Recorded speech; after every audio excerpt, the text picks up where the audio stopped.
I'm live. Calix Boxing, D-Style Boxing. We're here on this hump day, Wednesday, hump day. What's going on, D-Style? You're on mute. Nothing much, brother. Just chilling. You know what I mean? Relaxing this Wednesday afternoon and ready to talk some boxing. There we go. And we're going to talk about the welterweight division today. Instead of the welterweight, it's become the welterweight, right? It's a locked division, not much movement. No movement at the top because the top two guys for the past 4 years haven't been fighting each other. Hopefully, they make some sort of deal before the end of the year, and that will lead to this bottleneck getting opened a little bit. But underneath that, you've got Ugas, who had a shot at Spence, fell short. And then underneath that, you've got a bunch of young lions who currently have no glorified gatekeeper to feed off of. So it leaves us with this locked division. Now, when we talk about Vergil Ortiz, he's fighting this weekend against McKinson. McKinson is who he is. We'll talk about that in a minute.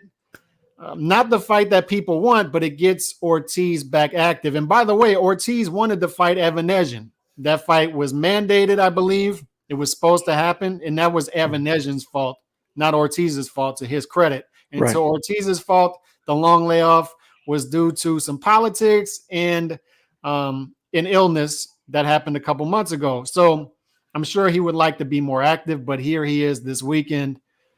Let's first talk about this fight this weekend. The fight is what it is. It's a stay busy fight. He's a huge favorite. I'm going to bring up the betting odds in a minute as you're talking, but what's your overall thoughts on this matchup this weekend? Look, I think obviously McKinson's undefeated, but a couple of things I noticed while I was watching him, and when I saw even his, you could notice it in his fights, but also just look at his record. Only 2 stoppages. That's it. Yeah. You know what I mean? And another thing, I mean, Vergil Ortiz has a style that historically has given guys from the UK problems. Like he gets on the inside, right?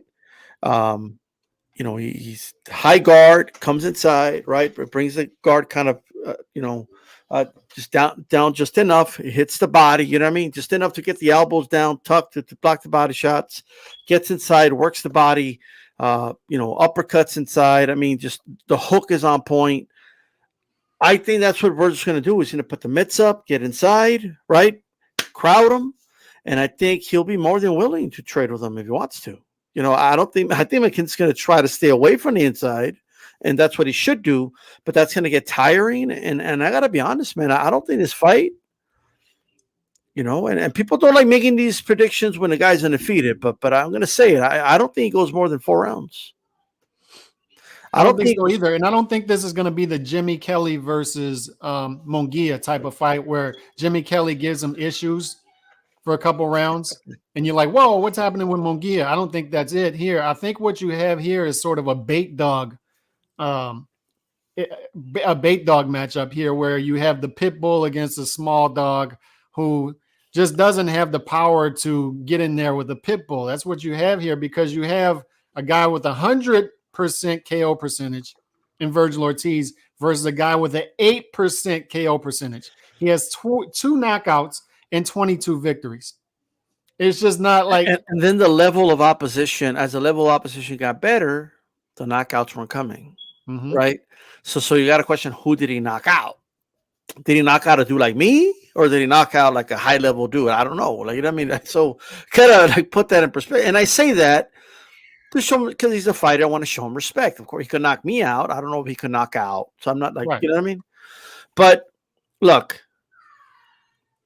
I kind of compare like when fighters kind of face a style they're not used to seeing. Because who's he going to spar that's going to give him good sparring at that level, right? He could get guys that could emulate Vergil Ortiz all he wants, right? But he's going to have to get somebody at that level to do it. I don't think there's anyone out there or anyone that could fly out or anything like that that could emulate that. And plus, you're doing it with headgear and 16-ounce gloves. Yeah, yes, but not only that, like you're not used to that style. It's kind of like getting used to a game of chess, right? and then they switch up the rules on you all of a sudden. All of a sudden, the pawns can move 3 squares. Like what? Like that's kind of what it is when you face like a style you haven't faced before. So, whereas Vergil, he's seen every style. Mm-hmm. He's fought the Eastern European style, the Mexican style. I'm painting with a broad brush, obviously, but he's fought all types of styles in the ring, and he's equipped. He's ready. Third or fourth round stoppage is what I'm expecting, and a lot of body work. I don't know if he'll stop him to the body, but it'll start with the body, and it'll either end with the body or with a headshot. But it'll start with the body for sure. Yeah, and as the week goes on, the prop bets will pop up, and what we're gonna see is, the over under is gonna be very low on this fight. Likely, like you said, 4 rounds, something like that. The over under is not out there yet. But what you have here is minus 1,400. So once again, that means Vergil Ortiz is a huge favorite. You have to bet $1,400 on him in order to win 100. And it's just not going to happen. The reason it's not going to happen is McKinson is a domestic level fighter. This is a humongous step up for him. And it's just not, it's actually a step down for Ortiz. Like you said, he's seen this before. He's seen this style. He's seen more than this level of competition. And with McKinson, the picture, like the full story tells you 2 knockouts and 22 victories, 18 knockouts and 18 victories. It's like a dude going in there with a bazooka versus a guy with a butter knife. Eventually, Ortiz is going to cut off the ring completely against McKinson, even if McKinson wants to move. McKinson's going to have to trade with him, and Ortiz is going to knock him out. That's what you're going to get here. I don't see any other scenario. I don't envision a scenario in which McKinson can pull off an upset. He can't pull off an upset by knockout. He doesn't have an equalizer. And he's not going to be able to outbox Vergil Ortiz for 12 rounds. He's just not. And one of the reasons he's not is because Vergil Ortiz is actually, and we've talked about this in the past, he's actually an underrated, undervalued boxer. People think aggressive fighter. People think front foot fighter who gets hit on the inside. They think caveman. They don't think boxer. But I think what people need to pay attention to is, where is he getting hit? He's getting hit on when he gets on the inside. He's not getting hit as he's coming to the inside. And there's a big difference there, right? Because you're not walking into it. Yeah. Right. It shows you that he's a high IQ fighter who can get on the inside, and then he wants trades. He wants you to trade. He's willing to take 1 or 2 shots in the trade, 2 or 3, in order to land one big one. He'll gladly make that trade. Gladly make it. It's all leverage. It's about the leverage in the shots and things like that. Because look, when I wouldn't go as far as to say he takes 2-3 to land one. I wouldn't quite say that, but because he's outlanding all his opponents by far. When you look at the punch stats, right, he's not getting hit at a high percentage. Like, I keep hearing people say, "Oh, he gets hit a lot." Like, "Oh my God, he got hit." Like, well, first of all, it's boxing. Everybody gets hit. All right, I don't care. Yes, McKinson's going to hit Ortiz. I just want everybody to know right now. Okay. He's going to hit him with 1-2 good shots. It's a boxing fight. It's 2 men in there throwing punches. But what I'm saying is, when you look at the trade-off, it's actually he'll take 1 to land 2 or 3 in actuality, because he's outlanding his opponents, right? But what it is, it's not that he's purposely letting himself get hit. He's putting himself in the line of fire, right? Mm-hmm. And the more you put yourself in the line of fire, all right, the hotter it gets, obviously, and the opponents feel the effects a lot more.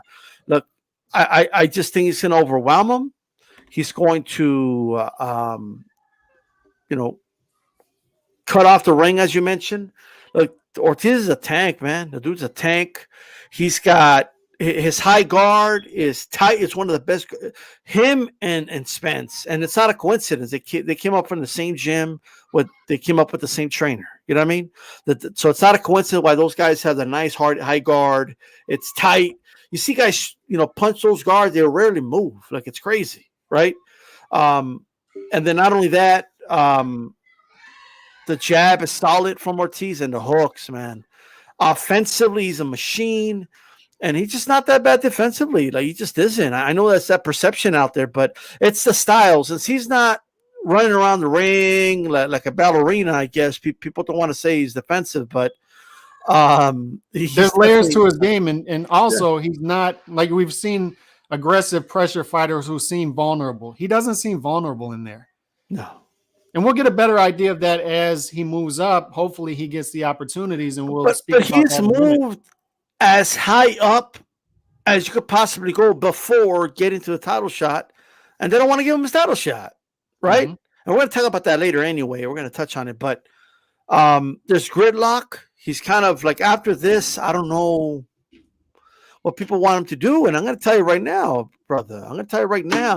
I've been saying this for 2 years since these two guys been talking about. Vergil is that dude. Boots is that dude as well. But if they were to fight right now, I would favor Vergil Ortiz. He's more proven. The other guy is all eye test. Less of a question mark. Less of a question mark. We know who Vergil is for sure. 100%. We know who Vergil is for sure. So let's talk about the opportunities and the opportunities that we want to see him get.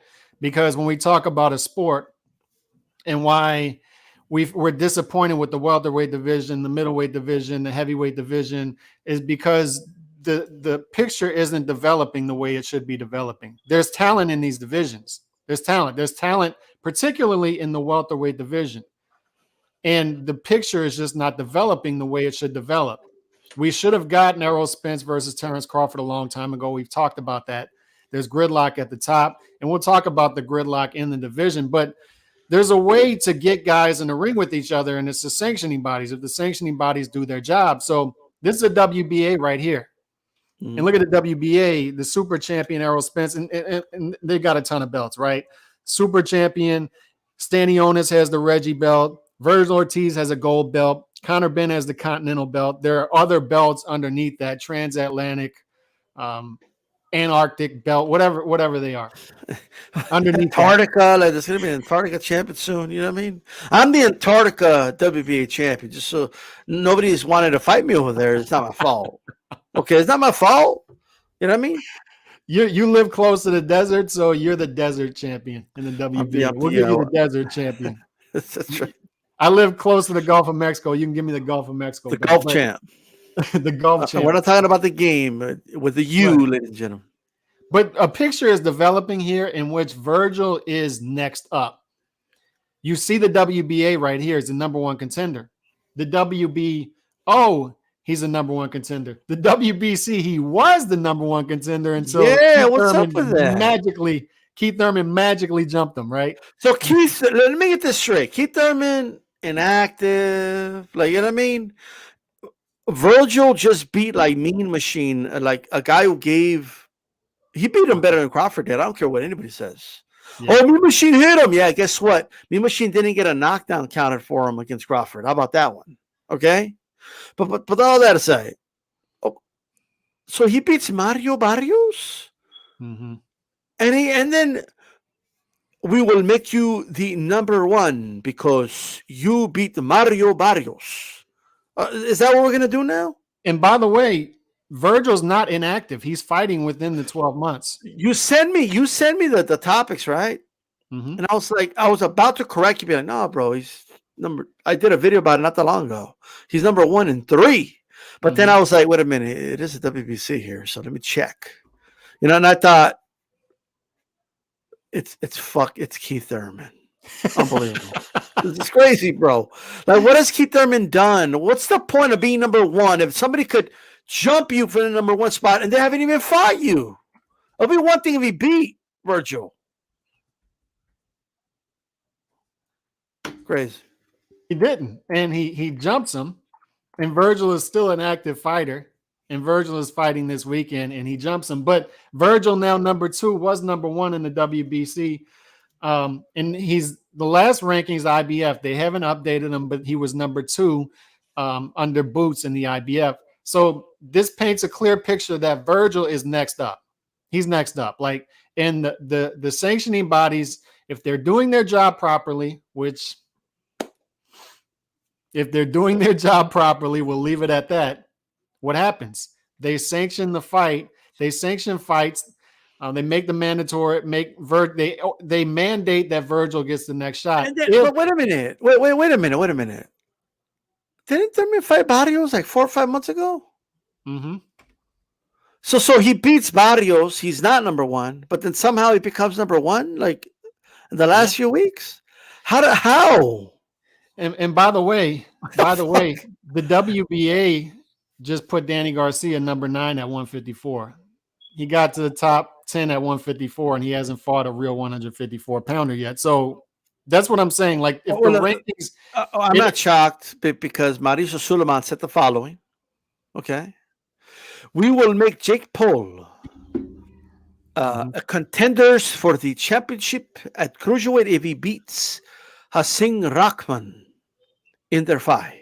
Right. So yeah, I'm not surprised.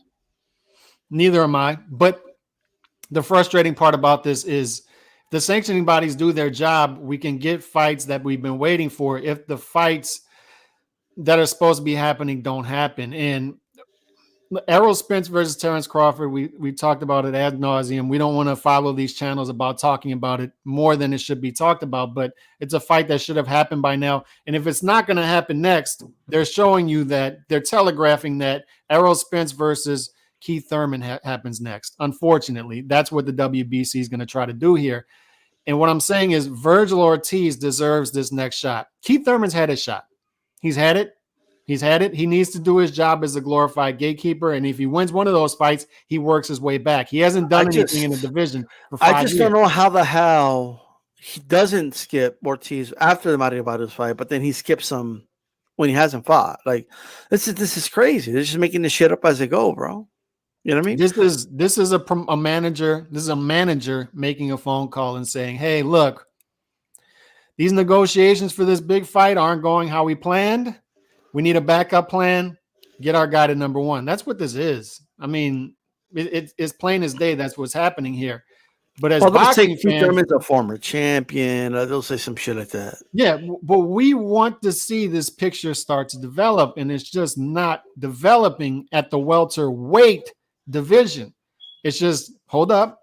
Yeah, we'll give you that fight. Hold up, and we keep holding up, and nothing happens. We're in a this eternal hold up position in the division. Yeah. It's like, dude, give us a champion, number one. Give us a guy. You've been telling us there's 2 guys for a while. Give us a dude. Work together. Give us a dude in the division, and then let the dominoes fall where they may underneath that. Yeah. And we can't get any of that. But Vergil, the picture is clearly developing to where Vergil is next. He's next. So can he be the guy? He should be next. He should. Should be next. Like this dude's been waiting for a shot, and we got to hear people be like, "Oh, but you're not ready, though. You know, go sit over there." Like, what do you mean? Like, who the hell are fans or pundits, writers, whoever it is? Who the hell are we to be telling Vergil Ortiz he ain't ready? He should go like wait and like what do you want to do it? Like, we just talked about it yesterday, bro. How old some of these dudes were from Vargas to De La Hoya, Trinidad when they got their first title shot. Why does Vergil need to wait? Wait for what? What is it? Vergil's not in the tank plan. He doesn't want to wait till he's 29 to fight somebody irrelevant. Like, you know what I mean? The dude, he wants it now. He wants that action, like right now. He wants that action. You know, he'll even like I've seen him tweet shit like, "Yo, I know a lot of people don't think I could beat these guys, but I don't care. I believe in myself. Let him do it. Like, let him do his thing." Because I promise you right now. Why does he need to wait, but everyone else gets title shots? Well, why did Danny Garcia get a crack at Spence? Well, why did Mean Machine get a crack at Crawford? Why does he get the crack? You know what I mean? But the dude that beat him, dominated him, doesn't get the crack. Can't make this shit up. This shit's ridiculous, bro. Why is number 9 getting a shot at number 1, and then you're telling me number 4 brings nothing to the table just because you don't want to fight number 4? Why is number 3 fighting number 8? Why is number 4 fighting unranked? Like, no, 1 fight 2, let the dominoes fall where they may after that, and it has to resemble a sport. We have to have real championships. We have to have fighters who want to fight for real championships in the division. They have something to strive for. I'm going to say it right now, brother. I think he has an excellent chance against Crawford or against Spence. I do. I believe that. Okay? So like people want to act like these two dudes are invincible. They're so invincible, right? They're so invincible, but they don't want to fight each other. What do you think that is? Crawford didn't look invincible to me in the Mean Machine fight. He just didn't. Spence hasn't been looking invincible to me. They're good. They're really good fighters. But don't give me this crap. Like Vergil has no shot. You can favor them if you want. That's cool. But I'm a results guy. I'm a fan of boxing because I want to see the fights. I don't want somebody to tell me, you know what I mean? I don't give a shit. All right? Don't tell me the grass ain't that high if I want it mowed. Okay? Just don't do that shit.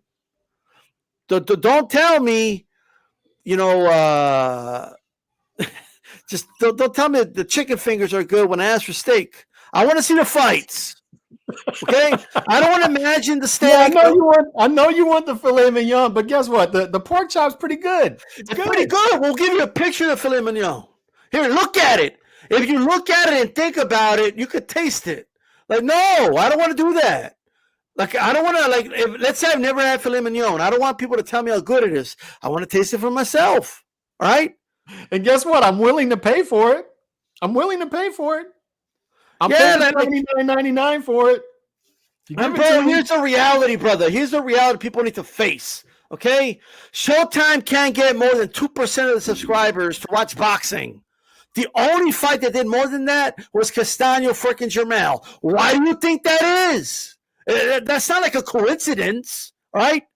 It is time, and I know Vergil has nothing to do with Showtime, but just in general, boxing just isn't in a position to be making people wait and, let's marinate, and we're a business. It's not a good business if it's not getting the best viewership and it's losing fans. Mm-hmm. So how about we just do the formula that's always worked?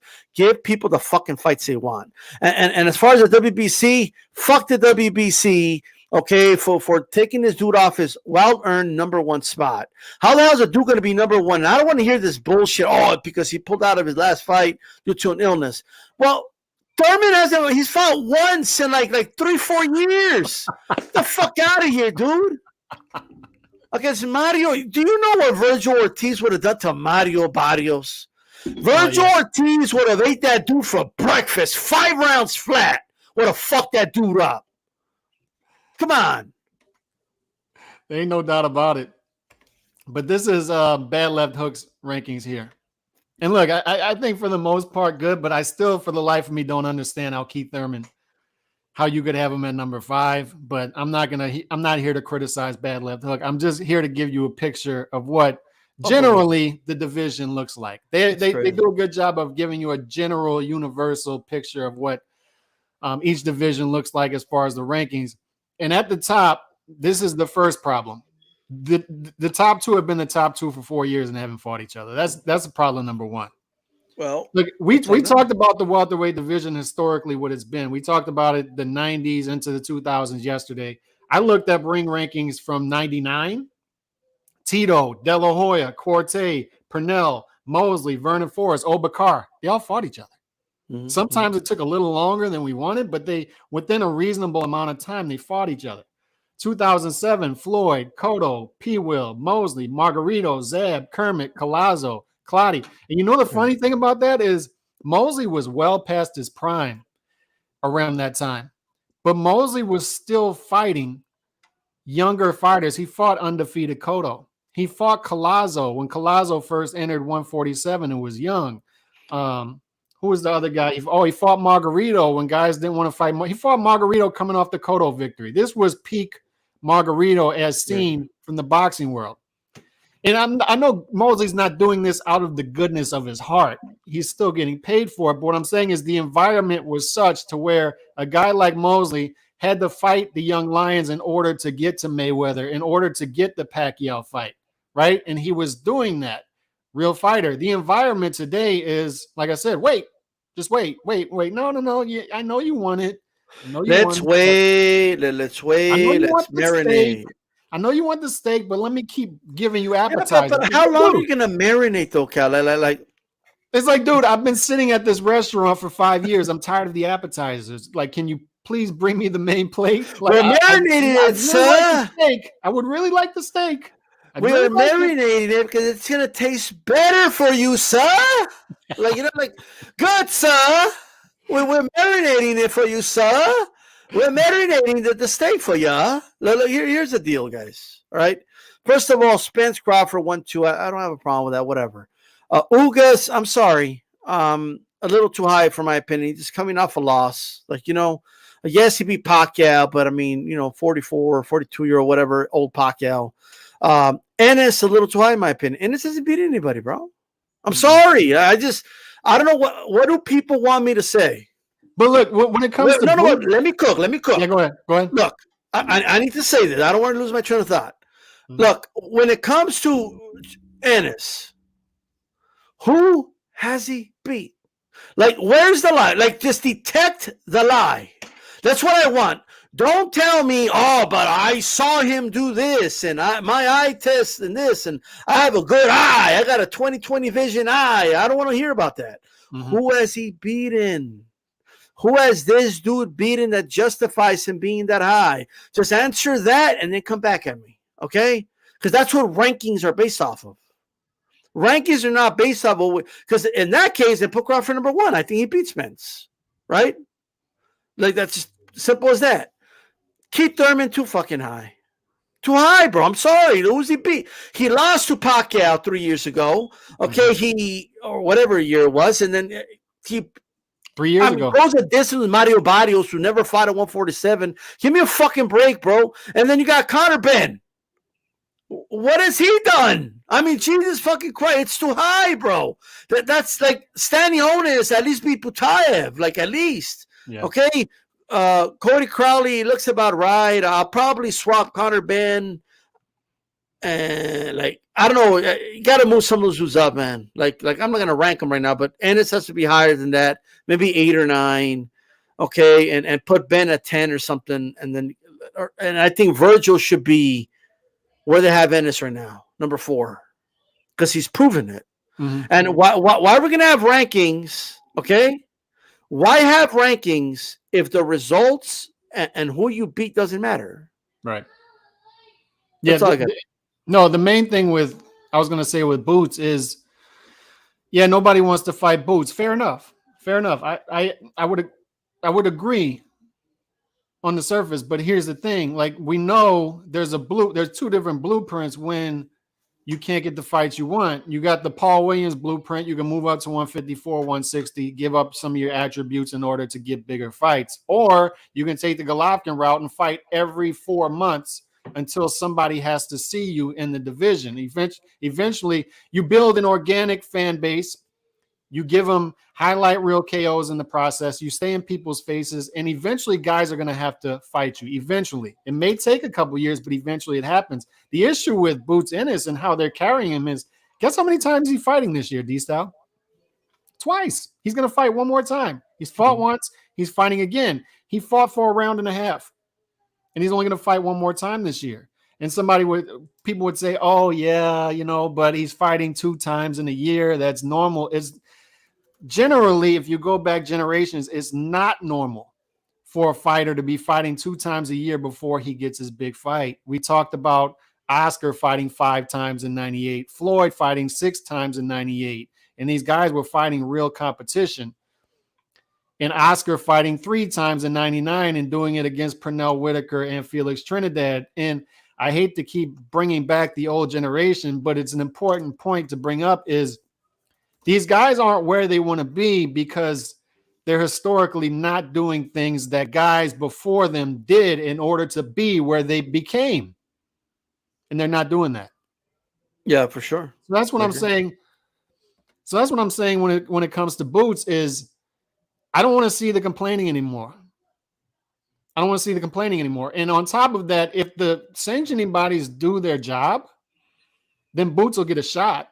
But we have to rely on the sanctioning body doing their job, and they're not going to do that when they're giving favors to managers to say, oh, yeah, your guy can get to number 1. That way, if your big fight falls through, we can get Errol Spence versus Keith Thurman. Errol Spence versus Keith Thurman gives us nothing. Nothing. I mean, it gets rid of Thurman probably, but that's about it. I mean, You know it what I would mean? get rid of Thurman, but we should have already gotten rid of Thurman. But I believe like it does nothing for Spence to get rid of Thurman. It will do more for like an upcoming dude to get a win over Thurman, right? Like that's the way it should be in boxing. When you fall off the top, you kind of hang on as much as you can till you finally fall off. But while you're hanging on, you kind of quote unquote put somebody over, like the term in wrestling, when they beat you. You know what I mean? Right. So, for example, Chavez, we all know Chavez's peak was probably like 90, 91. 89 to 91, I would say, is Chavez's peak. And then he slowly started to kind of go to the tail end of his run. And then he was still good. He was still the top guy, but you could tell he wasn't in his prime anymore. And that's when De La Hoya came in and beat him, right? And look at what that did for De La Hoya, But kind of similar to that, like I think Thurman at this point, all these guys, Danny Garcia, they're like refusing to be that guy. Like it's like they're aware of it. They're aware that they're supposed to be the guy that they're gonna put the dudes that are coming up against, right? And look, you're gonna fight them anyway, so you can knock them off if you want, right? But you're supposed to. Sometimes you can revive your career if you beat one of those guys, right? So like if you take Hopkins was going to be used as a stepping stone for Trinidad by Don King, right? But he beat him, and look at what it did. All of a sudden, people started paying attention a lot to Hopkins again, and De La Hoya wanted that fight. So what I'm saying is, Thurman and Garcia have lost their status, but they want to keep it. What you're supposed to be doing, and now you're here, you're supposed to be fighting the guys that are trying to climb, and they're not letting them. They're not fighting them. The top guys aren't fighting them. These guys aren't fighting them, so they're not letting these dudes climb. They're not letting them climb. That's what's causing the gridlock, right? You're supposed to give them their shot. Maybe you beat them and put them down, and you start climbing again. But what they're scared of is this, and now they're here, right? And now they're having to face other dudes coming from here, and these guys start climbing. That's what's happening right now. Thurman knows he's supposed to fight a Vergil Ortiz. He knows he is. He knows he's supposed to be fighting a Boots Ennis. The same thing with Danny Garcia. He knows he's supposed to be fighting guys like that. But they'll rather fight each other. They'll rather put themselves in position, have their managers do those phone calls, put them number one to give them another title shot. That's the issue we're having right now in the sport of boxing. Yeah, and it's a huge problem. Welterweight shows you that. And the frustrating part about it is if you haven't been following the sport for over a decade, you won't know how historically bad the past decade of welterweight boxing has been. And I don't mean talent level. That's not what I'm talking about. I'm not saying that Errol Spence couldn't compete with these guys. Terrence Crawford couldn't compete with these guys, Vergil Ortiz. What I'm saying is the picture just isn't developing. Something's got to give. Something's got to move here. And when a division, one of the key ingredients a division needs, and I keep hammering this point home because it's important, is you need guys who are past their prime, who are, I don't want to say they're sacrificing themselves because they're getting good money. They're the A side against the younger lion. But on top of that, they have the opportunity, as you just said, to work their way back up into a big shot. And instead, Keith Thurman is given the shot against Errol Spence, possibly, if Terrence Crawford doesn't get it, without working his way back up. It's not organic. It's not organic. It should be Vergil's shot. It should be Boots next or Connor Ben next. They should be given their shot in order to see if they can become the next Keith Thurman, a guy who can have a shot at the top. But instead, they're recycling Keith Thurman back. We keep going back to this. Like, people tell me all the time on Twitter, stop being negative, stop complaining. And I'm not, dude. I'm positive on here. I talk about the fights. When the fights are good, we talk about the real. Like, we keep it real. But what I'm saying is, I'm not complaining just to complain. Dude, like, we want a better main event on Showtime. We want a better main event on DAZN, on ESPN Plus. We don't want to just be sitting here just to see guys stay active and then cheerlead for our favorite promoter. Which I don't understand why people do that. Why do you have a favorite promoter? But this picture has to develop. Like, the reason we're complaining is it's like sitting at a restaurant and you're sitting at the restaurant, and the restaurant continues to bring you appetizers. It's like, dude, I've had 20 waters. I've had a bunch of appetizers. I'm tired of appetizers. Give me the steak that I ordered. I ordered the steak. I'm here paying for the steak. Give me the steak. I want the steak. Well, marinated itself. I don't want stuffed mushrooms. I don't want chips and cheese. I don't want queso. Give me my damn enchilada that I ordered. Hey, what's wrong with queso? No, but we're marinating it for you. We're marinating it for you. Is what you don't understand. We're marinating this steak. Okay, that shit's so marinated, bro. Jesus Christ. It's gonna be soup by the time we get it. You know what I mean? Like, at this point, what the fuck is going on here? Who marinates shit that long? I get marinated, but like you don't got to marinate for 4 years. Okay, I'm sorry. And look, just back to the point of the way it's supposed to be. All right, look, Bruce Gass is here. He could vouch. He's a voucher. All right, look. If you look at Joe Louis, before I'll bear back. I apologize. No, you're good. You're good. I'll go. And let me take this picture down real quick, and I'll go full picture. But this is ultimately what I'm saying. And let me bring this picture back because I think it's important to highlight. This is what I'm talking about when it comes to gridlock in the welterweight division. And you look at the middleweight division. These are sexy divisions in boxing. Historically sexy divisions, traditional divisions, welterweight, middleweight, lightweight, and heavyweight. And when you're telling me that I should have gotten an undisputed heavyweight champion 4 or 5 years ago, and then every time I get close, I'm about to touch, like I'm about to get there, and then you pull it away from me. No, I know you want an undisputed heavyweight champion, but no, it's not time yet. It's not time. What do you mean it's not time? What do you mean it's not time for me to get, like, it's literally time. Oh yeah, I know you want a light heavyweight champion, but I know you want that, but you know what you need? You know what you need? You need Better Be It versus Yard. I'm like, no, I don't think I do. Like, I don't think I need Better Be It versus Yard. I think I need Better Be It versus Bivol. No. We'll give you Better Be It versus Yard. Then we'll give you Bivol versus Zerto. Okay, that's a good consolation match. And Eddie comes along. No, I know you wanted Better Be It versus Bivol. I know you wanted Bivol versus Zerto, but guess what's better? Bivol versus Boazzi. And I'm sitting here like, no, I don't think so. Like, I wanted the filet mignon, and now you're telling me I can't get the veal, and you're just gonna give me some chicken? You're gonna give me some fried chicken? Like, no, boiled chicken. Boazzi, I like Boazzi, but I'd rather Bivol versus. We're gonna give you that would be nice. You brought me my plate. Yeah, we're gonna give you boiled chickens. What we're gonna give you, okay? Look, at the end of the day, there has to be a hierarchy in his weight class. And maybe it's the fact that there's 4 belts, and that kind of makes it difficult.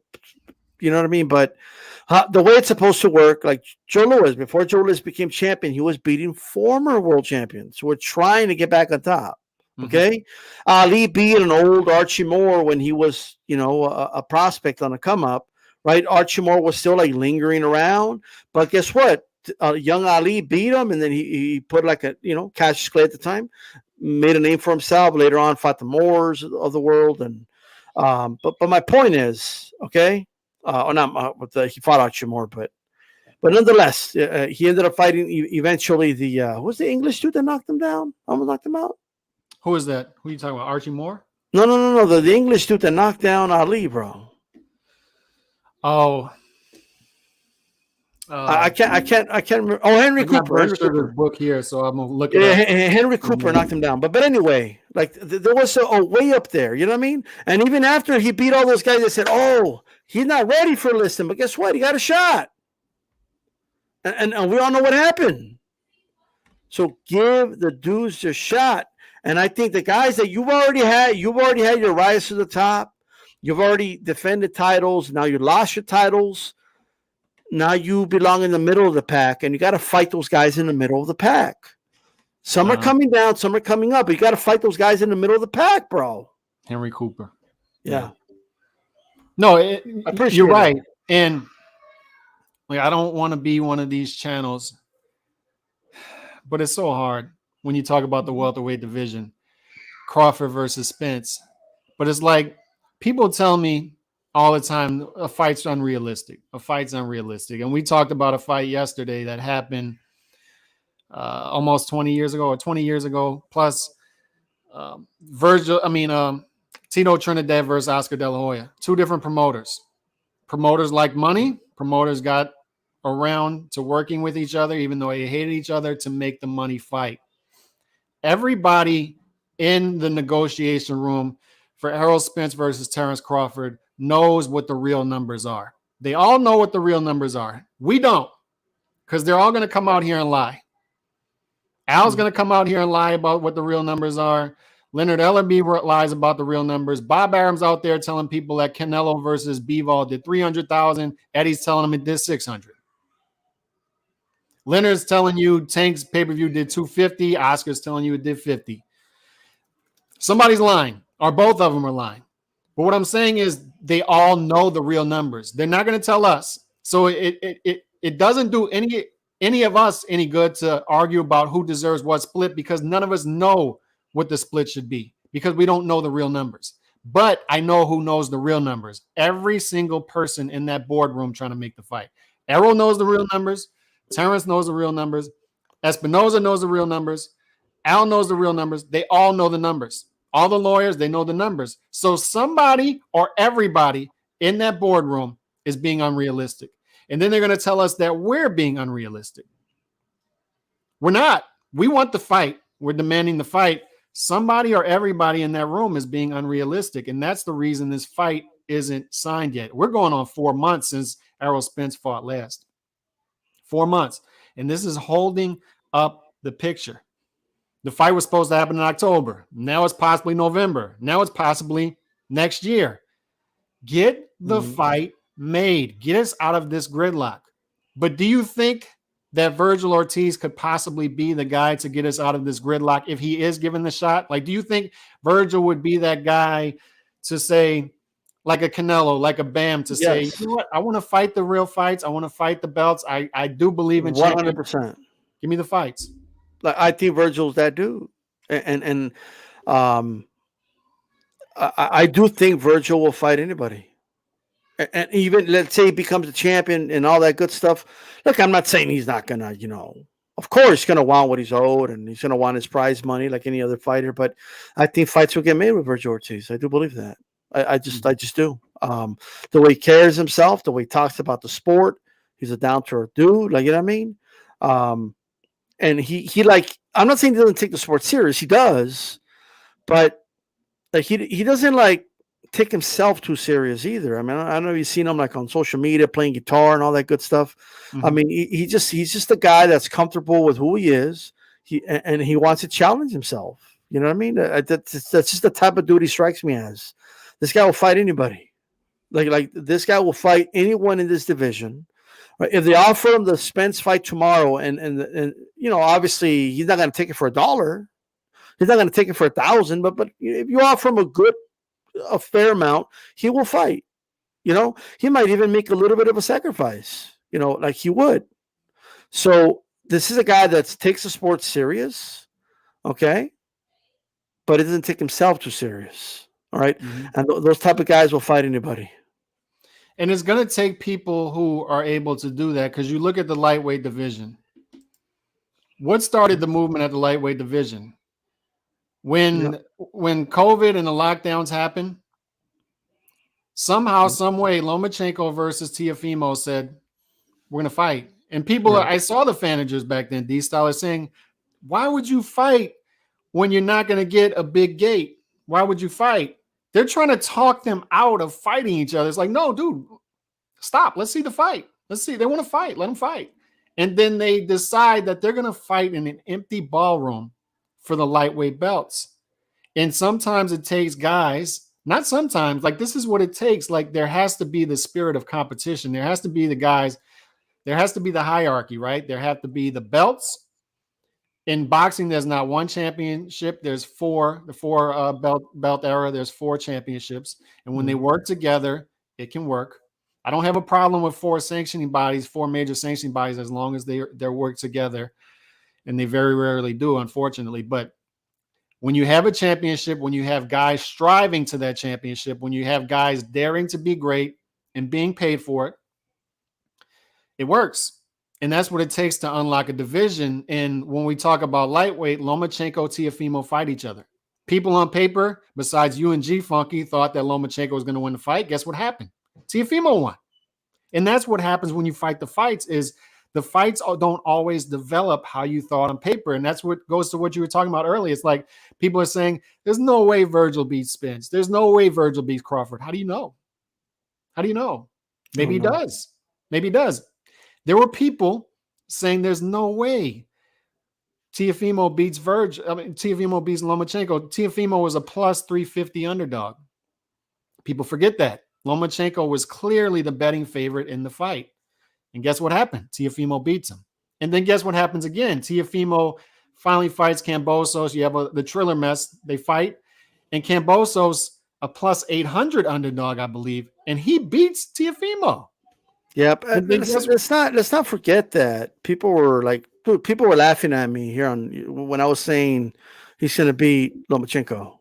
Like, oh, well, what do you mean? He got to beat Lomachenko's number one pound for pound. And well, okay, whatever. I kept saying it. Just see the fight. And not only that, I'll go further. You were telling people, look out for Kambosos. You didn't pick Kambosos to beat Teofimo. Nobody did, but you were saying this Kambosos dude can fight. He's got a motor. He does. But this is what happens when you fight the fights, and we're not going to find out until guys decide, you know what? I know my managers are telling me I shouldn't do this. I know my manager is telling me I shouldn't do this, but we're going to do it. Like, it has to resemble a sport, and when it resembles a sport, that's when it's at its best.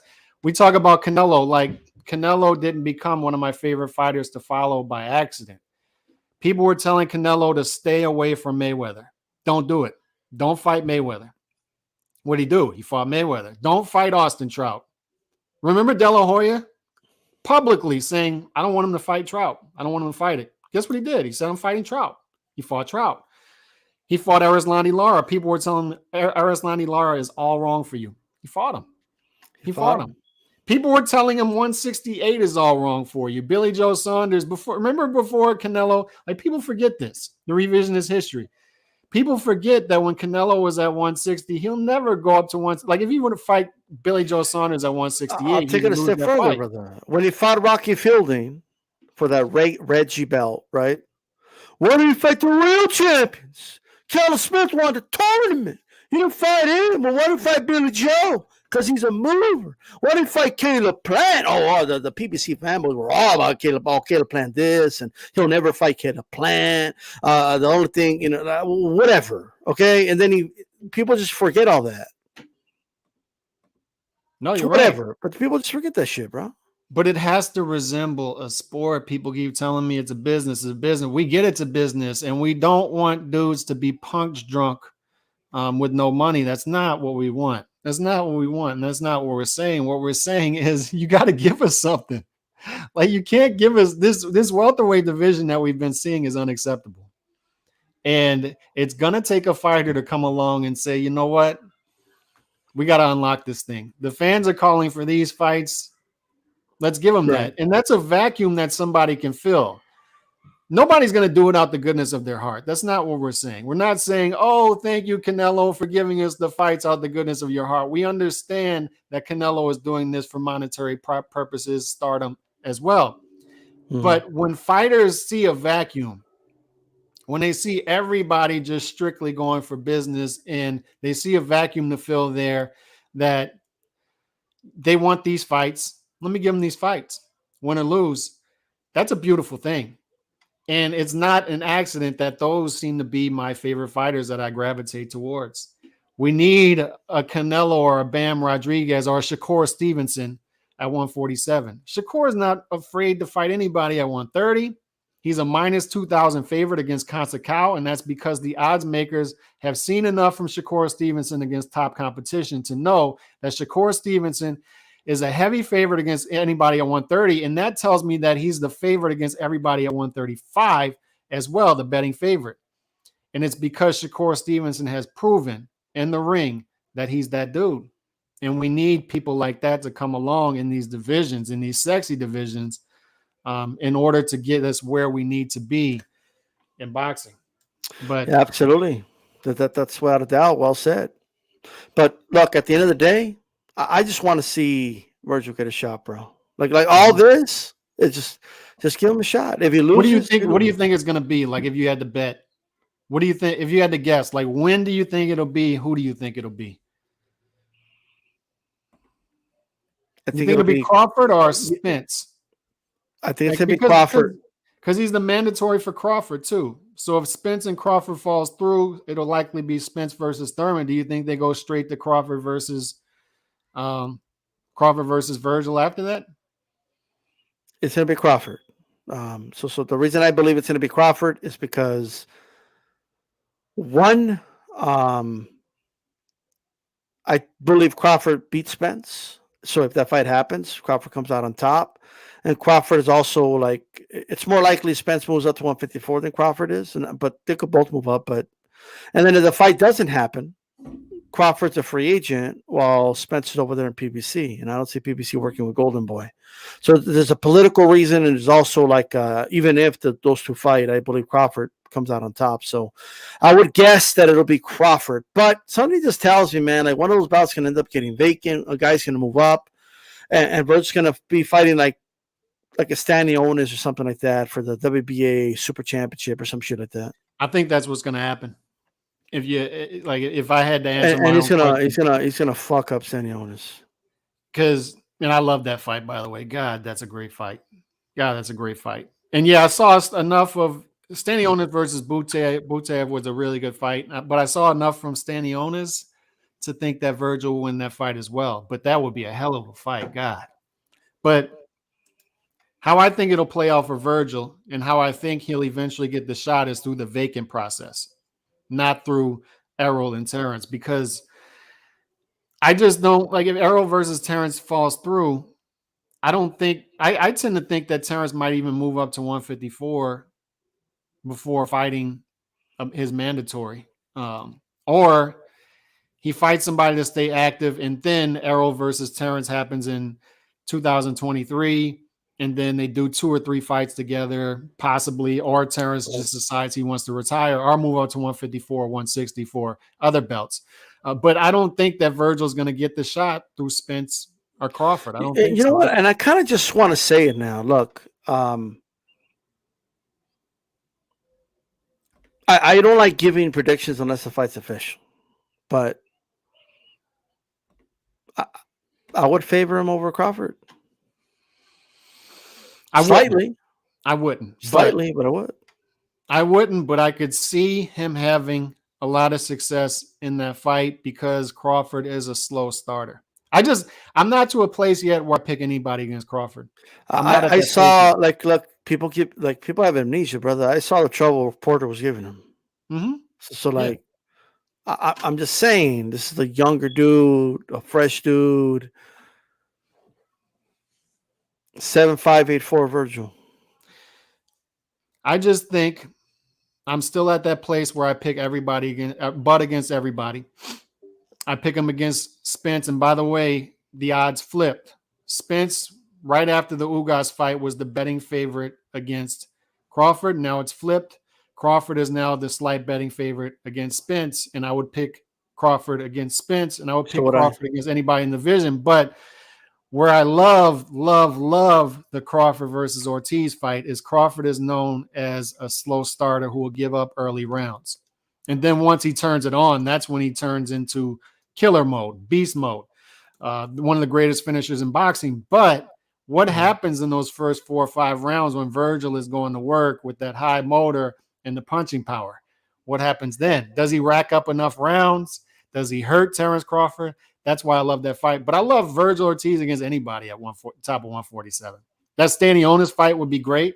And I think that's how Vergil is going to get to the top and then have leverage in order to draw other guys in the division towards him. He's going to get it through the vacant process, I believe. That one of those belts is going to become vacant some kind of way. It may take a year to happen. It may take a year and a half. It may take longer than we want, but it's going to happen. And he's going to get one of those vacant belts. And once he does, then he'll be able to call people towards him and say, you know what, we need to make this fight. Let's make the fight. And that's when you'll possibly see Vergil against Boots, Vergil against Conor Benn, Vergil against Stanionis, Vergil against a Cody Crowley, Butayev, that's when you're going to start to see those fights. Or guys moving up to 140, because you got to remember the guy at 140 is moving up pretty soon as well. Regis Prograis will likely move up at some point. Jose Ramirez, the guys from 140 will eventually move up to 147 as well. You know what it is, bro? Like, have you ever like been stuck in the freeway and like you're stuck, like nothing's moving, right? You're like, what the fuck happened? You know what I mean? Mm-hmm. And you slowly start moving, and eventually, like maybe 20 minutes later, right? You're already late to your shift at work or where you're going. Like and then you're just like, you turn around, right? And there was like, it's not even a crash. It's not even like you're expecting this huge crash, and you're getting ready to do this because like you feel bad for it. Like, you know what I mean? Like you're fucking like, what's coming out of that? Is there an ambulance? Is there? No, there's like there's two little orange cones because they're fixing like a little pothole, right? And everyone just needs to stop and look. You know what I mean? And that's what this is, bro. Rubbernecking. I just feel like this is what's like, it's something that insignificant causing all this. Like the fact, and I call it insignificant not because the fight's insignificant, but because the reasoning. The reasoning behind it. They should fight. It's not a real reason. It's not a real reason. They can make this fight. Oh, well, it's Bud's fault because he wasn't with BBC. Like, who gives a fuck? You as a fan, why do you give a fuck if Bud was with BBC or not? You as a fan, why do you give a fuck if Errol said, I'm going to clean up my side of the street? You as a fan, why do you care that Bud was signed with Bob Arum? You as a fan, why do you care that one guy has 3 belts, the other guy has 1? Why do you give a fuck? Do you want to see the fight, yes or no? Just check yes or no. Just check yes or no. Yeah, okay. So join us in saying we want to see this fucking fight. Spence, Crawford, fight. We want to see the fucking fight. And if you don't fight Boots and fight fucking Ortiz, each one of you. And let's get the shit out of the way because these 2 little orange cones, these orange cones in the middle of the freeway are causing all types of fucking gridlock in this division. All right? This shit's crazy. I'm just saying. No, you're right. You're right. And everybody in the boardroom knows the numbers. They can easily work together. And by the way, we've been told for 4 years that this fight's not possible because Crawford's on the other side of the street. Guess what? Crawford walked to the other side of the street. He's in negotiations. And if the fight still doesn't happen, that means that those 4 years of excuses are null and void. Tyson Lewis were on different sides of the street. Pacquiao, Mayweather, when they finally made it, they were in more of a side of the street than ever, and they finally made it. All right? Mm-hmm. I mean, De La Hoya and Trinidad were with 2 promoters that hated each other. Right? And that fight fucking happened. So can we just make the fight happen? Yeah. Like, that's all I'm saying. Like, we shouldn't be barriers and firewalls. Like, fans shouldn't be contributing to why fights don't happen. You should. We are the demand. Make demand. We want to see the fight. Yes or no? And guess what? If there's not enough demand for it, then fuck it. Then let's move on then. And stick to your demands. Stick to it. Don't say, yeah, you were right. It's not realistic. You're right. No. You see, because Bud was with Top Rank and like things that don't matter anymore. It doesn't matter. He's not with Top Rank anymore, right? Oh, yeah. but he said he wanted to get all the belts. Okay, he already got them. So what? So let's go. Come on, let's get this fight done. I like the restaurant analogy that you always bring up because I think it's one of the best out there. It's like we're all sitting at this restaurant and we're being told by people walking past the restaurant, like, we've been making these analogies. Restaurant over here, like it's good. Like the restaurant where it's the NFL, then the NBA one, like they're better restaurants you can go. And we're sitting here and we're like, no, I like this restaurant, even though you're telling me it's not good. I really like it. But I keep ordering steak and they keep bringing me the appetizers. And I'm not going to go to McDonald's. Like I don't want water with lemon in it. I really want like a pina colada with this steak. Has happened in real life though, right? Have you ever someone's going to, hey, I'm going to go get some burgers. What combo do you want? Right?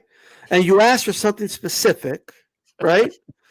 You know what I mean? And instead of the double quarter pounder, they give you something else. It's like, I just figured this would be better. Like, but I've been craving that one thing. Like, I've been imagining myself, and you come back and you give me something else. All right? That just, no, brother. We want a certain fucking fight. Either give it to us, and the fight's not available, tell me there's no steak. Tell me, sorry, that the butcher ran out of steak, we're out of steak. Just tell me that, and then I could order some of the shit. Don't tell me it's marinating and that something else is better for me. Just don't tell me that. And you know what? I'm tired of doing these analogies for 10 years already, brother. Mm-hmm. We've been doing these analogies for years. Same analogies for years now. And here we are once again doing these analogies. Mm-hmm. I don't want to do these analogies anymore. I want to see the fights. I want my steak. I really love the steak. I would really love it. Sounds good, like the filet mignon. Really sounds good. Sounds a lot better than the stuffed mushroom appetizer you keep. And as far as like, look, see why I'm saying the LWC claims? Well, let them claim whatever the fuck they want to claim. This is a D-style boxing Calic show. We don't cloud chase off of other shows. We're just giving you our opinion, okay? But as far as the that goes, I don't give a shit who says what. I just want to see the fights. You know what I mean? Yeah. That's it. Like, I don't want to argue back and forth, and I don't want to have beefs with people for fights that aren't happening. Why am I going to fight with people over two fighters that aren't fighting? For what? I think that's the best way to go, D-Style. It's just us using the platforms to say what we think is best for the sport that we love. And that's if you don't like what they say, don't listen to them. Mm-hmm. It's that simple. And this isn't us. Support channels that give you the content you want. Just do that. And this isn't us speaking down to the chat. We've been very clear on who we are. It's boxing fans speaking to boxing fans. That's it. That's it.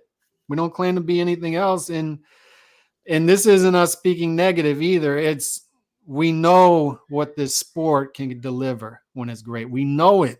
We've seen it. We saw it in April through July. We were the main ones speaking about how great boxing looks right now. And then the past month and a half, not so much. So this gives us good downtime to speak on some of the problems that we have in boxing. If we address them, if we head on address them, then the sport can get to a place where it's let's just ask for the fights, like Lennox said. Let's just ask for the fights, and let's stop justifying why. Like, it doesn't benefit you as a fan if the fights don't happen. It just doesn't. Like, how does that benefit you? Yeah. And Nando, always appreciate Nando coming through. Appreciate the super chat. Maybe the holdup is Bud needs a home, not just the one fight deal. PBC has a ton of dudes that can only be compensated via pay-per-view. Caviar tastes great. Burger budget. Yeah, caviar with the burger budget. But when it comes to Bud, it could possibly be Bud thinking he's worth more than he is. But the issue that I always go back to is we don't know. We just don't know. I don't know what the real numbers are. But everybody in that room knows what the real numbers are. Mm-hmm. Everybody in that room knows what it takes to get that fight made. And it's not getting made at the moment. Hopefully it does. Hopefully it does. But it's not because either one person or all of them are being unrealistic. And when I hear that we're being unrealistic as fans, that's what irks me. That's what gets me a little frustrated because we're being more than realistic. Yeah, Isaac Ramirez is talking about that ESBC boxing. I've been waiting for that game for 5 years, bro. Like, not that I'm going to play it, but like that game is going to come out first before this fucking fight happens. Yeah. On that note, man, any closing thoughts you got? It's been a great show. Yeah, absolutely, man. I appreciate everybody tuning in. You know, make sure you hit that like button. You know, we definitely appreciate everybody tuning in, giving us your thoughts. You know, talking this boxing game. Look, my message is going to be very consistent. I just want to see the fights. I just want to see these guys fight each other. And whatever happens. Like, you know what I mean? I ain't worried about, you know, if I, like, I'm a big Vergil Ortiz fan. If he gets in the ring and he loses, then he loses. Like, it is what it is. Like, it's not going to be the end of my life. It's all good. This is only a sport to me. That's it. It's just a sport that I watch. I'm a spectator, and I want to see the best fight the best. That's all I want. Nothing else, nothing less. You know, simple as that. And going back to what G Funky said yesterday, shout out to him, is those feelings that are best are the nervous feelings. When you have, he talked about having a favorite fighter, Tito Trinidad, and he's driving to the fight party, knowing that Tito is about to fight Oscar, and it's possible that Tito loses the fight, his favorite fighter. I had similar fighters years ago when, let's say, Cotto fought Margarito in the first fight, and I'm like, you know what? Yeah. I don't know if this is a good matchup. And it ended up being not a good matchup for him in the first fight. He loses the fight, but guess what? I was still at the Cotto fight the next fight. Win or lose, your favorite fighter wins or loses, you're still there, you still show up because they're giving you what you want at the end of the day. And they become your favorite fighters for a reason. And if they're more than surface level reasons, then you'll stick around over time with those fighters through the good times and the bad times. So just give me the good fights. And Vergil Ortiz, I think he shines this weekend. It's a fight made to order for him to shine. He wanted something bigger for this fight. I think people need to keep that in perspective. He wanted to have an Asian fight. And even if you would have given him something bigger than have an Asian, he'd be doing that fight this weekend. But he's going to fight who he's going to fight. I think he'll look good, and hopefully he calls out everybody in the division after the fight. That's what I'd like to see. Highlight, real KO, call them all out. And by the way, those watching on the archive comment section, even those watching right now, you're in the chat, but once the video goes archive, feel free to leave a comment. Tell us what you think, how Vergil Ortiz will do against, Crawford Spence. Do you think he deserves his shot now? What do you think about the gridlock? Give us your thoughts about all this stuff, man. And, feel free to give us some, things you want us to talk about next week. Let us know in the comment section. Utilize that comment section for that, and all that good stuff. And hit the like. That's right. And I'll be in the community section as well, posting some things. So appreciate everybody coming through. God bless on this Wednesday. Keep it boxing.